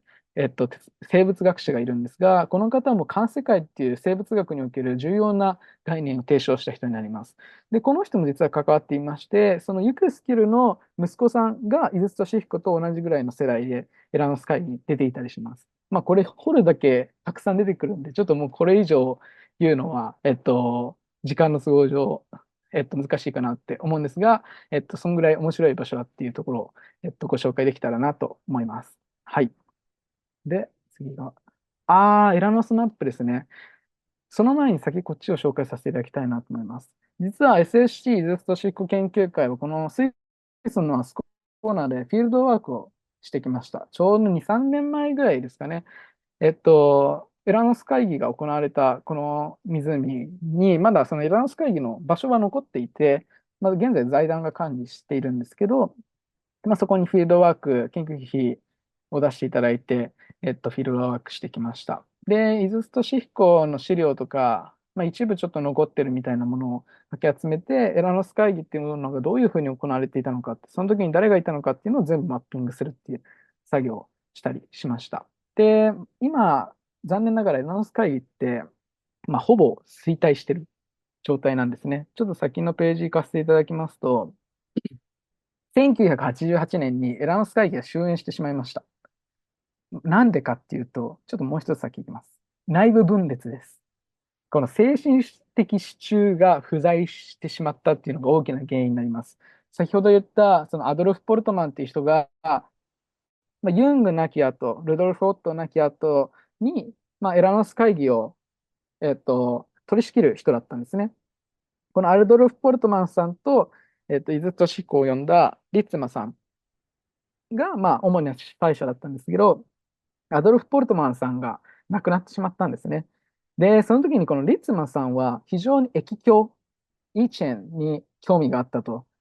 なんで興味あったかっていうと、もちろん東洋思想を学んでたら全員液境にたどり着いちゃうわけなんですけど、特にユング派においては、この液境っていうのが非常に重要でして、黄金の花っていうふうに翻訳ではあるんですが、The Secret of the Golden Flower っていうふうに、イーチェン、液境を用いた精神分析の本っていうものが出ていたりします。これはその リチャード・ビルヘルムっていう方が、液表を英訳して、その英訳したビルヘルムとユングさんが、一緒に作った本でして、非常に東洋思想と精神分析を合わせた中では傑作の一つだと思うんですが、それにだいぶこのレッツマさんが傾倒していたと。で、ポルトマーがいなくなってしまって、もう今後はイーチェンだけでよくねってことになってしまって、駅境一辺倒になってしまう。これによって、今までエランス会議で求めていた東西融合であったり、東西交流っていうコンセプトが離れて、駅境一辺倒っていう派閥が大きくなってしまったんで、ああ、もう一緒にやっていけないわってことで内部分裂してしまったっていう背景があったりします。それが1988年です。その前までは、井筒俊彦は全12回出まして、その後に後継者として選んだのが上田静輝さんと河合駿さんって方です。河合駿さんはかなり有名なので皆さん知ってるんじゃないかなって思います。いわゆるユングを日本に紹介した方です。実際これ、エラノス会議講演録っていうのが河合駿さんので出ています。河合駿さんはスイスのユング研究所で実際留学されていたんですね。で、そのユング研究所で留学されていたときに、書いた本が、日本神話を精神分析するっていう本になります。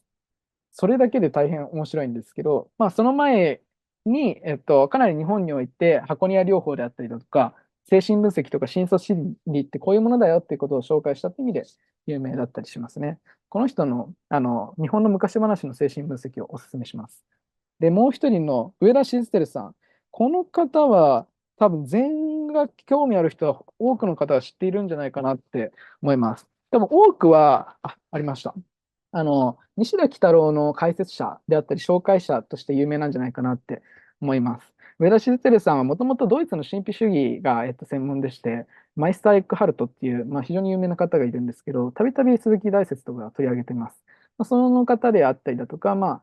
ハイデガーだったりだとか、そういうドイツ哲学に非常に、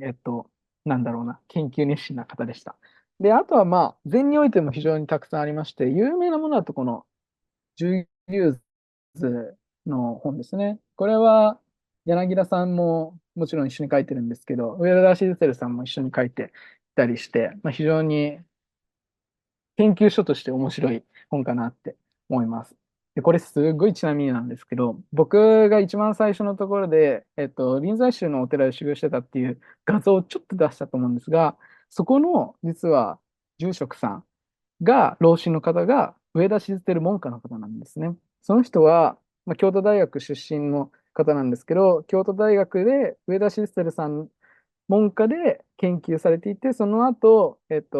究員をやっていたところ、出家して老子を取って、今そこのお寺で教えてるっていう、これもまた不思議な縁でして、また機会があればご紹介できればなって思います。そんなわけで、日本におけるトップクラスの知性がたくさん、これ集まってるわけですね。さらに、河合駿、上田静輝、井筒俊彦、フランス会議が終わった後何をしていたかっていうと、鎌倉の井筒俊彦の住宅で、西田喜太郎の臨読会をしていました。晩年に西田喜太郎を読むことの意義っていうものを改めて考えてみると面白いんじゃないかなと思います。はい。それで、こちらの SSC ずっとシック研究会のフィールドワーク、ちょっと簡単になるんですけど、その時のちょっと映像を共有させていただければなって思います。ささっとですね、ささっと。えーっと、シェアサウンドで、これかな。よ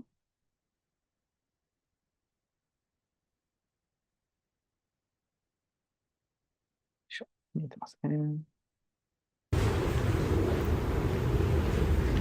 本当簡単な動画なんですけど、一応見てみてください。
はい。ちょっ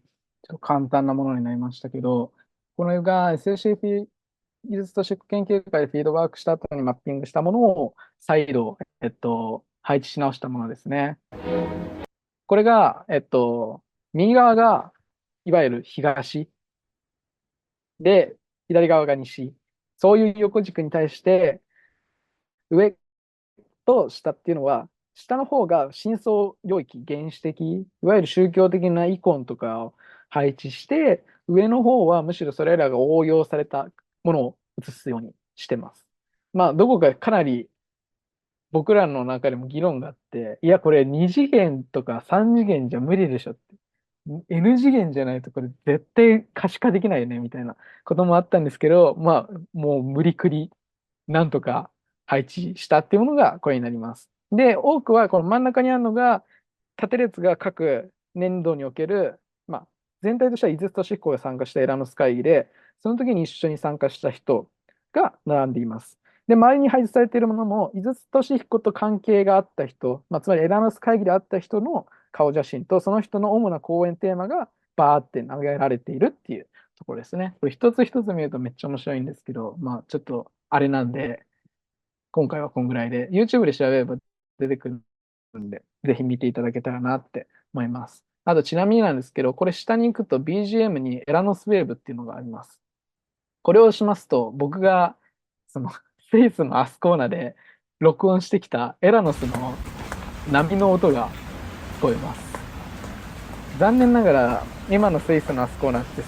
道路がすぐ脇にできちゃったんで、めっちゃ車の音がうるさいんですけど、この、共有し直させていただきますと、井筒俊彦がエラノス会議において特筆すべきものとしておっしゃっていた、あの、波の音の BGM を聞きながら議論することっていうふうに言っていましたけど、まあ、それの疑似体験ができるかなと思います。ここの右下ですね。聴衆は岸に打ち寄せる波の音をブックミュージックにして講演者の言葉に耳を傾けるの疑似体験ができるんで、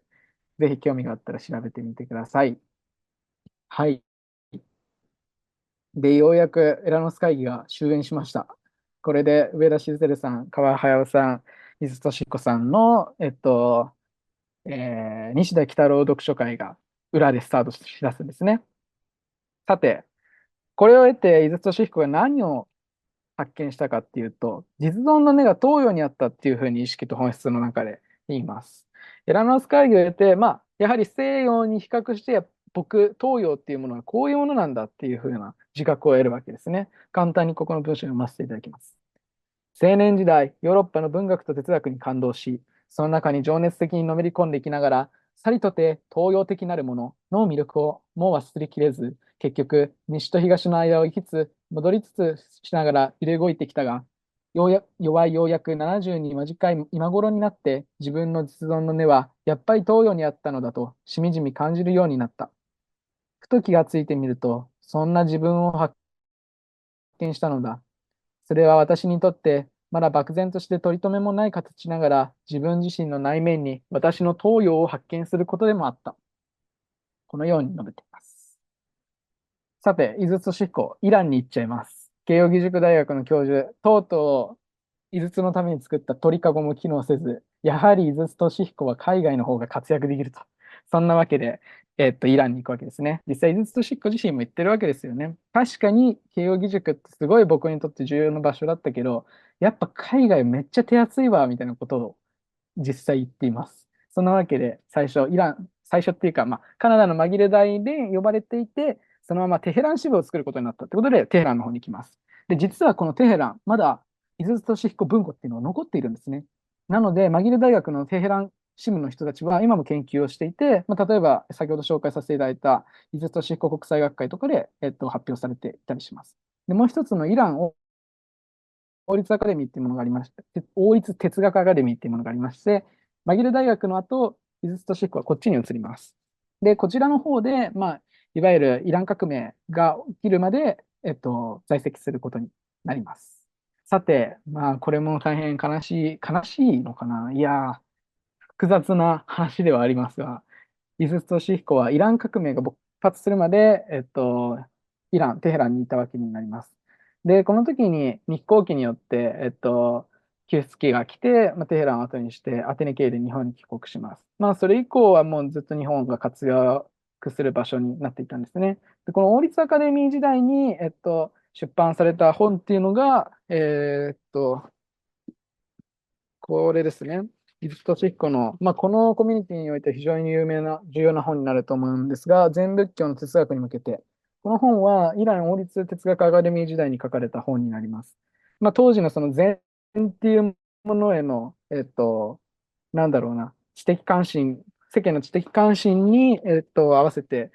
王立アカデミーから出たっていうものになります。実はそれ以外にもたくさん、イランで出した本っていうものがありまして、これ自身もまだ研究されている最中になります。はい。ちなみにその沢井誠さんっていうその国際シンポジウムを運営していた方が、イスラムの研究者でもありまして、イズストシフコと特にイブン・シーナーかな、じゃあイブン・アラビーとの関係であったり、そういうものを取り扱っているので、ぜひ、研究内容とかご覧になっていただければなと思っております。で、これはそうですね、実はなかなか複雑な、えっと、関係になるんですけど、井筒俊彦がこの時、テヘランにいた時に一緒に滞在していた方がいたんですね。その方が五十嵐はじめ先生っていう方になります。この五十嵐先生って方は、何のことみたいな感じがするかなと思うんですけど、日本とイスラームを考えるにあたっては非常に重要な事件がこの五十嵐先生をめぐってありました。その前にイラン革命があった時に伊豆さんの言葉だけ、引用させていただきたいなと思います。だが私自身、ついに危機を脱したという安堵感と同時に影のように心に忍び込んでくる翡翠に似た気持ちをじっと噛み締めていた。テヘランは懐かしい都だ。だがそれよりも、これがおそらく長い外国生活の締めくくりになるだろうという考えの方が主だった。けれどもまた、生涯の一時期を終わることに対する寂しさとは裏腹に、いよいよこれから何か新しい時期が自分に始まろうとしているという喜ばしい期待も確かにそこには、なんだっけ、縫い混ぜられていた。すいません、漢字読めませんでした。こういうわけで、イズストシヒコは、このイラン革命と同時に、第3期イズストシヒコに移ります。最初の初期の慶応まで含めたイズストシヒコ。で、第2期が海外生活でのイズストシヒコ。第3期が、日本に帰ってきた、いわゆる東洋哲学って言われている時代のイズストシヒコになりますね。で、ちょっとこの五十嵐はじめさんって方をちょっとだけ取り上げようかなと思います。この五十嵐はじめさん、イスラーム学においては本当に頭の切れる方だっていうぐらい有名だった方なんですが、ある本を、翻訳されたんですね。この悪魔の死っていうものになります。ちょっと YouTube の動画があるんで、少しだけ共有させていただこうかなって思います。暗殺教団の文化が残るイスラームって書かせていただきました。実は暗殺教団っていうものがイスラム文化にはありました。いわゆるアサシンと呼ばれているものですね。そのアサシンと呼ばれるものの原型が、イスラムには残っていたりします。あ、どうも共有しないと。あ、よいしょ。こちらですね。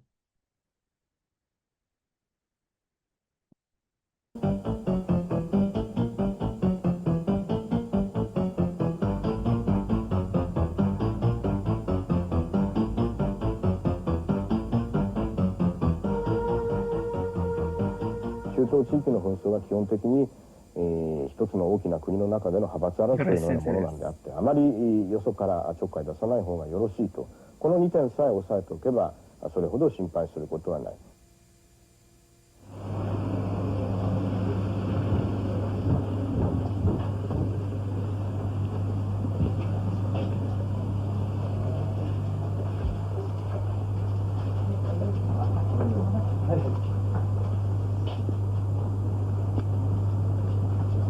事件のことを最初に知ってどんなことを考えられました？もう言葉もないです。それにつきましては本当にどう申し上げていいのかも取り乱しておりまして、本当に信じられないっていうのはとても当たり前の表現なんですけれども、まだ信じられない。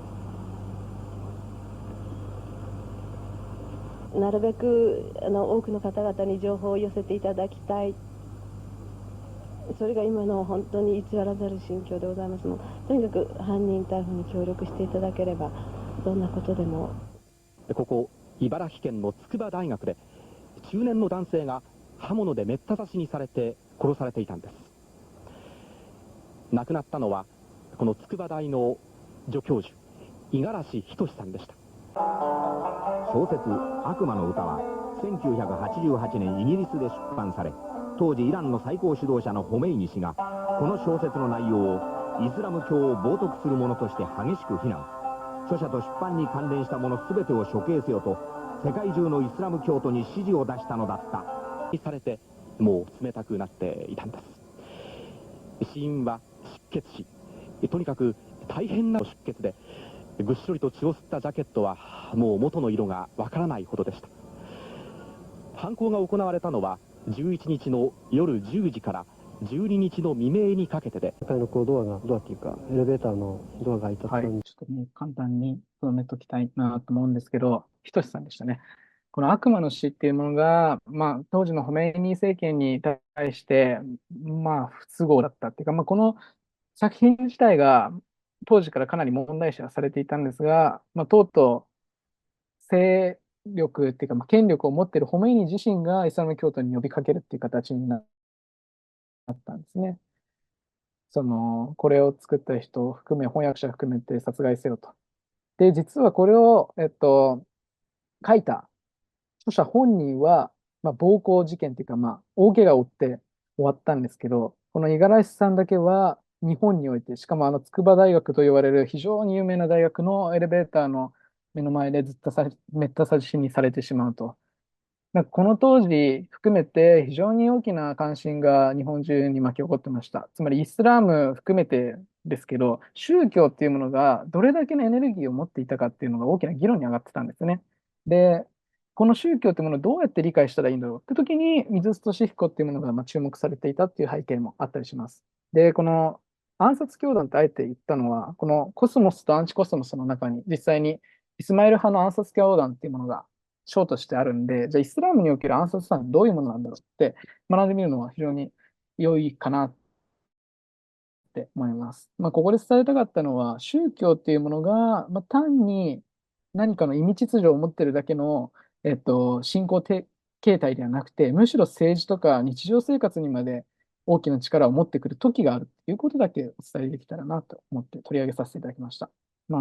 井筒さんのお弟子さんで、テヘランの大学でもずっといたんですが、残念ながらお亡くなりになってしまったというところですね。で、そんなわけで、本当ここがラストになるんですけど、晩年は鎌倉で過ごして、この東洋哲学っていうものを深めてきました。最初に意識と本質っていう本を書きました。もうエラノス会議の集大成かなって私は思いますね。で、この意識と本質を書いた後に意味の深みを書きました。で、最後にコスモスとアンチコスモスを書いたっていうところになります。で、よく言われるのは、意味の深みが井筒俊彦の入門書としてはふさわしいかなって言われていたりします。この意識と本質はやっぱ主張として呼ばれてるだけあって、何回言ってよりも情報語れ、だいぶ来る感じですね。意識と本質の最初にサルトルという哲学者が描かれるんですけど、この中でサルトルがオートっていう小説取り上げられるんですね。で、僕自身もまさにサルトルと同じ感覚で、この意識と本質を読み進めていくにつれて、オート感がすごくなってくるっていう、これにだいぶやられてた時期がありまして、でも、とてつもないです。文章でそんなことを伝えてしまう、筋子は。で、意味の深みの方が、入門書としてふさわしいかなって思っております。全体的な話が出てますね。特にこれの第一章、ちょっと最後、少しだけ取り上げようかなと思うんですけど、第一章の部分が、井筒俊彦は何がしたかったのかっていうことが述べられます。で、コスモスとアンチコスモスは、どちらかというと、今の現代哲学、現代思想に東洋哲学っていうものを照らし合わせたらどうなるんだっていう話になります。僕、これすごい好きなんですけど、特に道元のところとかめっちゃ好きなんですけど、意識と本質とコスモスとアンチコスモスがまあ、こんな同じぐらいかなっていう。意識と本質の方が結構来るって感じですね。はい。で、最後、井筒俊彦さん、1993年、脳出血を起こしてお亡くなりになってしまいました。まあ、朝でしたけど、脳出血を起こして亡くなられて病院に運ばれて、まあ、それが分かって、で、まあ、結局、葬儀とかはしなかったみたいですね。司馬遼太郎とかがそれを聞いたときにも、本当、硬直してしまうとか、河合隼さんとか上田静輝さんも同様に硬直してしまうみたいなことがあったそうですね。で、それだけ大きな山がなくなったみたいな表現を河合隼さんはしていましたけど、大きな存在がなくなってしまいました。で、最後に書かれたのが、この意識の形状学っていう本になります。井筒俊彦は最後に東洋哲学の集大成となるような本を書こうとしていました。まあ、その10回について、豊子夫人から実際書かれているので、ぜひ読んでいただければなと思うんですが、非常に理論的に、この大乗騎士論と呼ばれる、もちろん鈴木大拙とかも取り上げていた、まあ、大乗仏教の経典ですよね。を異術的に、理論的に捉えたらこうなるんだぜっていうものが余すところなく書かれている。まあ、これの次の作品が非常に楽しみでしたけど、非常に良い作品なので、仏教関係で読んでいただけたらなと思います。ってことで、時間もあれなんで、次回予告だけさせていただこうと思います。結局、井筒俊彦は何が言いたかったのかっていうところ、今まで生涯をバーってめちゃくちゃ渡ってきました。めっちゃ綿密に。で、井筒俊彦は何がしたかったのかっていうのが、意味の深みへの第一章に書かれています。これだけ読んどけば正直、まあ、あとは、それのためのものって言ってもいいんじゃないかなって思います。美術俊彦がやりたかったのは、地球社会に引き起こす問題に対する一つの解決策として、哲学的なパラダイムを作り出すっていうことでした。ここの文章によりますと、まあ、文化的な枠組みとか不可協約性みたいなことを書かれているんですが、どういうことっていうと、文化的枠組みっていうのはカール・ポッパーっていう、まあ、哲学者の言葉です。つまり、異なる文化っていうものが、それぞれの文化によって作られている枠組みを持ってるんですね。A っていう文化は A っていう文化的枠組みを持ってて、B っていうものは B っていう文化的枠組みを持っているっていう。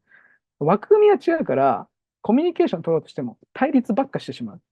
衝突ばっかしてしまう。まあ、それを問題視っていうか、それを扱いやすくするためのフレームワークです。で、もう一つの不可協約性。異なるパラダイム間で概念を対応するのかっていう問題になります。例えば、アラビア語における花と日本語における花は一緒なのかっていう問題。これはまあ、井筒俊彦も散々取り上げている部分ですけど、全然違います。井筒俊彦曰く、まあ、アラビア語における花っていうものは、一般的に僕らが日本人が想像するようなみずみずしい花じゃなくて、砂漠の高原に咲くような花のことを指している。だから全くそこに含まれているニュアンスが違うんですね。これが不可協約性って呼ばれています。つまり異なる、まあ、この場合パラダイムって言われていますけど、パラダイムっていうのは先ほどのカール・ポパーのフレームワークと一緒って考えていいと思います。異なる文化圏では同じものを指していると言っても、全く違う意味を込めていると。それらの間でコミュニケーションが成り立つのかっていうのが井筒俊彦の最後のメッセージでした。つまり、地平融合、異なる文化圏が最初は衝突してしまうんだけど、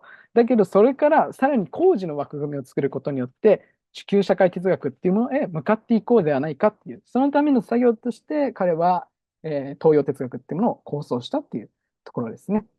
で、今後の論点、これが最後です。井筒俊彦の思想に迫るために、もう今回、生涯だけで終わってしまったんで、まさかの。井筒俊彦の思想に迫るためには、大体3つの段階が必要だと思っています。一つは、井筒俊彦の道具立て。どういう道具を使って彼が文献を読んで哲学的な意味っていうものを見出しているか。まあ、先ほどエラノス会議のメンバーをいくつか紹介させていただいたんですけど、彼らのキータームっていうものをかなり使っている。しかも暗黙に。だから、イゼストシックはいきなり原型的イマージュが意味喚起作用を持ってとか言われても、はーってなってしまったりするんですけど、教授的構造とか、うんってなってしまったりするんですけど、当時の状況を踏まえると、意外とすっきりわかるっていうのがあります。それが道具立て。もう一つは東洋哲学と世界哲学っていうものを見る必要があって、彼が言う東洋哲学っていうものは、単に東の日本と中国とかのそういう哲学じゃないってことが、まあ、生涯を通して分かったんじゃないかなって思います。ロシアからユダヤから古代ギリシャからいろんなものを含めて研究されてきた彼の東洋哲学観っていうものを一つ教授的に、つまり全てがなんか流れに沿ってきてるわけじゃなくて、同じ一つの枠組みとして捉えるってことが重要なんじゃないかなと思います。だからことこのコミュニティにおいては、善ってものが重要になると思うんですけど、善を論じるためにあえてイスラームを見てみるとか、善を論じるためにあえてローソ思想を見てみるっていうことによって、むしろその善っていうものが何を指しているのかっていうのが明らかになるっていうのが、井筒俊彦の考え方になっていくと思います。で、あとはそれを応用井筒学へどう展開していくかの手立てが明らかになればなと思います。まさかたっぷり使うと思わなかったんですけど、これで以上になります。ありがとうございました。ありがとうございました。これは前編というふうに捉えてもよいんでしょうか、この。前編になっちゃいましたね。ちょっとびっくりですけど、前編でお願いし時間ます。で全部ということで。